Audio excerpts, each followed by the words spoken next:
अशोक सहकारी साखर कारखान्याच्या साहेबांनो, तुम्हाला फोन करून सांगितलं की बाबा शेतकऱ्याचं अतोनात नुकसान होतंय।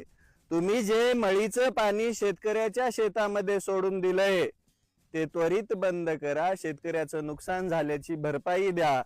पण फोन केल्यावर तुम्ही ऐकलं नाही। 30 सेकंदामध्ये म्हटला की मी फोन करतो, तुम्ही अजून फोन केला नाही। मग तुम्ही फोनवरून नाही ऐकलं म्हणून तुमच्या समोर येऊन सांगणार आहे की राजा, शेतकऱ्याच्या शेताचं अतोनात नुकसान होतंय। हा जो रिपोर्ट आहे हा प्रदूषण नियंत्रण बोर्डाचा रिपोर्ट आहे। याच्यामध्ये स्पष्ट उल्लेख आहे या मळीच्या पाण्यामुळे आजूबाजूची जी शेती आहे ती पुढचे 10 वर्ष व्यवस्थित पिकं घेऊ शकत नाही। त्यात चांगली पिकं येऊ शकत नाहीत, भाजीपाला पिकं येऊ शकत नाहीत, फळबागा येऊ शकत नाहीत। त्याचं कारण फक्त आणि फक्त अशोक सहकारी साखर कारखाना आहे। मग या कारखान्यावरती टीम गब्बरचा वार दाखवायला मी येतोय 2 एप्रिल 2026 सकाळी 11 वाजता।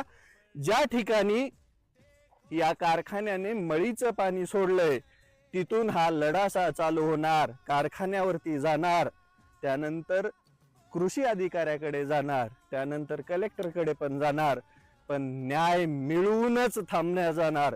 शेतकऱ्यांनो, आपल्या हक्काच्या लढाईसाठी तुम्हाला यावं लागतंय। आजपर्यंत लय पिळवणूक केली रे या प्रस्थापितांनी आपली। यांची हांजी करण्यापेक्षा आपल्या न्याय आणि हक्कासाठी लढू। कारखाना हा शेतकऱ्याच्या हितासाठीच असतो, पण त्याच्यामधून निघणारं वेस्टेज हे कारखान्याने व्यवस्थित विल्हेवाट लावून नष्ट करायला पाहिजे। ते शेतकऱ्याच्या बोकांडी सोडणं म्हणजे सरळ सरळ अन्याय आहे। अशोक सहकारी साखर कारखान्याचा जाहीर निषेध आहे। तुम्ही तयार राहा टीम गब्बरच्या वारासाठी।